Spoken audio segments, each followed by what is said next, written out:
bonusit që shumë pensionistë nuk e kanë marrë, kemi shumë ankesa, si do funksionojë me ta? Çfarë do përfitojnë diçka?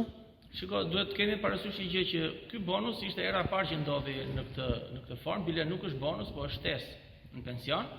Tani kjo është si puna e asaj të fabrikës re. Ti blen teknologjitë, do të bësh atë fabrikën, do të prodhosh qumësh, e instalon teknologjinë, shtyp butonin, qumshi s'del në fund. Do marrësh një dy teknikë që të rregullojnë atë, se ka gjëra që edhe nuk shkojnë në fillim. Edhe normal që qumshi të dalin në fund sepse ke bler teknologjinë e re, ke investuar, ke trajnuar njerëzit. Kështu është edhe kjo punë. Nëse njerëzit ankohen, sistemi do fillojë që të rregullohet edhe do përmirësohen që të gjitha. Po kjo pjesa e tavanit për pensione, pse nuk u tha që në fillim që pensionistët ishin të qartë, po u mashtruan? Në fillim nuk u tha asgjë. Në fillim u tha vetëm që do rriten pensionet. Pastaj dolën këto me grep. Si punë e peshkatarit që e kapi atë peshkun ta nxjerrë nga deti e kapi, po se kapi nuk del ajo gjëja që duhet thënë.